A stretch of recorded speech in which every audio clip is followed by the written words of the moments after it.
Your neighbor thinks you got lucky. That's the version of the story he tells at barbecues. Cole locked in some insane rate right before everything went crazy, man. Wish I had his timing. He's not wrong about the rate. He's wrong about everything else. You didn't get lucky. You spent 4 months doing math at your kitchen table while everyone around you was still waiting for the market to calm down. You closed on this house at a rate that no longer exists for anyone on a Tuesday morning in a market everyone else was too scared to touch. 3 years later, the equity sitting in this house is worth more than what you earn in 2 years at your job. Nobody on this street knows that. They just see the same guy mowing his own lawn every Saturday, driving a car that's older than his youngest kid. You're not hiding it because it's a secret. You're hiding it because the number doesn't change anything about how you live, and you learned the hard way that telling people changes everything about how they treat you. 3 years ago, you were renting a 2-bedroom apartment for $1,650 a month, watching mortgage rates climb every single week on the news, and every person you talked to told you the same thing. Wait, it'll come down. Don't buy at the top. Here's what almost nobody was saying out loud back then. Rates and prices don't move together the way people assume. When rates go up, buyer demand drops, sellers get nervous, and prices soften. You'd watched this exact pattern happen twice before. Once as a kid, when your parents bought their first house, and once in your 20s, when you were just paying attention out of curiosity. Higher rate, weaker competition, more negotiating room, lower rate later, and every buyer who'd been sitting on the sidelines floods back in at once, and prices jump right back up to eat the savings from the lower rate. You ran the numbers on a Sunday night with a legal pad and a calculator app. Nothing fancy. A $380,000 house at 7.1% with some seller concessions on closing costs worked out to roughly the same monthly payment as the same house 2 years earlier at 5.4% with no concessions and 3 other buyers bidding against you. The rate looked scary. The math wasn't. Your coworker, Danielle, thought you'd lost your mind. She told you flat out at lunch one day that you were buying at the worst possible time, that everyone with any sense was waiting. You didn't argue with her. You just kept looking at houses on weekends quietly without mentioning it at work anymore. Before the house you eventually bought, there was another one, a slightly smaller place on a corner lot that you'd fallen for almost immediately. Good bones, updated kitchen, a yard big enough for the dog you didn't have yet but were already planning around. You offered $8,000 under asking. The sellers didn't counter. They just took a different offer entirely, one that came in at full price with an appraisal gap guarantee from a couple who'd apparently been searching for 5 months and were done negotiating on anything. Losing that house stung more than you expected. You'd already mentally arranged furniture in rooms that were never going to be yours. Frank, your agent, told you something that Tuesday that you kept coming back to later. He said the buyers who win in a market like this aren't the ones who fall in love with a house. They're the ones who stay a little bit detached until the numbers actually make sense, because attachment is what makes people overpay, and overpaying is the one mistake a good rate can't fix. 3 weeks later, the house with the older couple came up. You looked at it with noticeably less emotion this time, which turned out to be exactly the right frame of mind to negotiate from. The house you found had been sitting on the market for 61 days. 3 bedrooms, a decent-sized yard, a kitchen that needed updating, but nothing structural was wrong with it. The listing agent mentioned, almost as an aside, that the sellers, an older couple relocating to be near their daughter, were getting nervous about carrying 2 mortgages if it didn't sell soon. That sentence was the whole deal. Motivated sellers in a slow rate environment will move on price before they'll move on anything else, because price is the one thing that actually gets a house sold fast. You offered $17,000 under asking with a request for $8,000 in closing cost credits. Frank told you the offer was aggressive but not insulting, which in his experience was exactly the right amount of aggressive in a market like this one. The sellers countered $9,000 under asking closing with $5,000 in credit. You took it without countering again because the math already worked, and because you'd learned somewhere along the way that greed at the negotiating table is how good deals turn into no deals.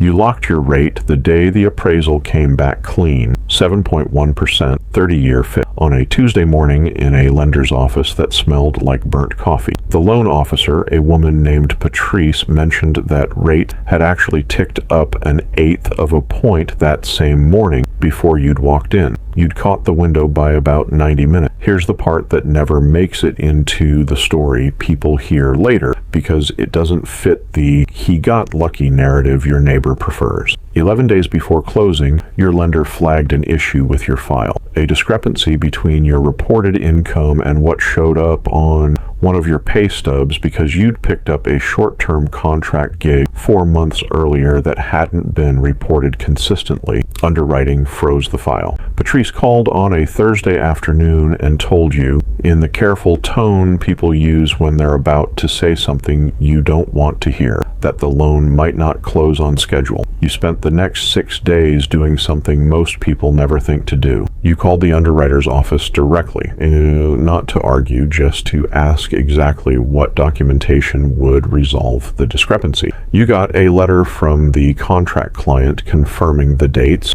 You pulled 3 months of bank statements yourself instead of waiting for the automated request. You emailed everything within 48 hours instead of the standard week lenders usually get. The file cleared 4 days before closing. Patrice told you afterward that most buyers in that situation lose 2 to 3 weeks waiting on paperwork, and by the time they're cleared, either the seller has moved on to a backup offer or rates have moved enough to change the whole deal. You'd have lost the rate lock. You might have lost the house. That near miss is the part of the story that actually explains what happened, not luck. Just refusing to be passive at the exact moment passivity would have cost you everything. 14 months in, a letter arrived from your loan servicer that most new homeowners dread and almost nobody prepares for. Your property had been reassessed and your homeowner's insurance premium had jumped 41% at renewal, the kind of increase that had been quietly hitting homeowners across half the country as insurers repriced risk. Combined, your monthly escrow payment was set to increase by $287 a month, and there was a shortfall of just over $1,900 to cover from the year the estimate had been wrong. You had 2 options in front of you, spelled out plainly in the letter. Pay the shortfall in a single lump sum, or spread it across the next 12 months added onto your payment. Most people understandably panic and choose the monthly spread without doing the math on it, because a lump sum feels scarier in the moment even when it's actually cheaper. You did the math anyway. The lump sum option cost you $1,900. The spread option cost you slightly more overall once you accounted for the fact that your escrow account would then be building a larger cushion than necessary, sitting there earning you nothing while a high-yield savings account would have paid you real interest on that same money. You paid the lump sum, then you called 2 other insurance carriers, got competing quote, and switched providers 4 months later when your policy renewed, cutting the increase almost in half. Your neighbor got the same reassessment letter around the same time. He chose the monthly spread without shopping his insurance at all because he assumed there was nothing to be done about it. There's always something to be done about it.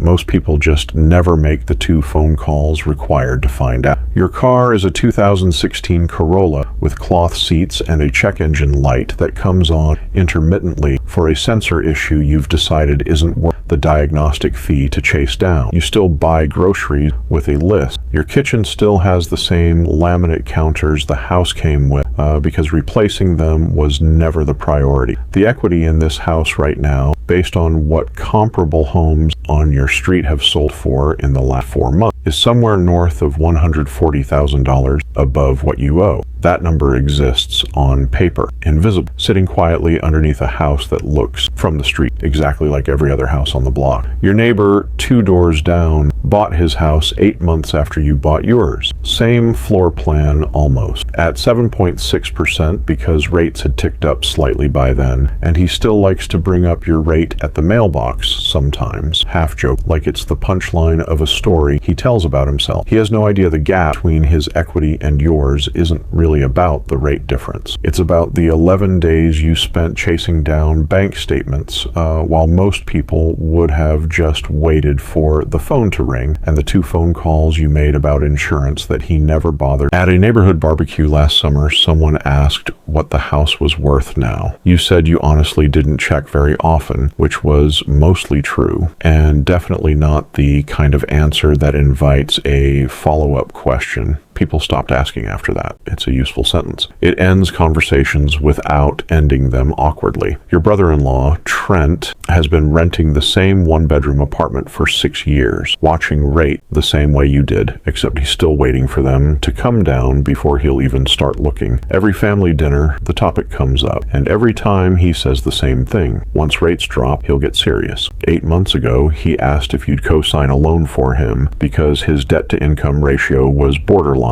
and a co-signer would push him over the approval line for a house he'd found that he genuinely liked. You didn't co-sign it, not because you didn't want to help him, because co-signing a loan for someone who's borderline qualified doesn't actually solve the underlying problem. It just transfers the risk onto you while leaving his financial habits exactly the way they were. If his situation got tight 2 years in, you'd be the one on the hook, and the relationship would be the collateral damage.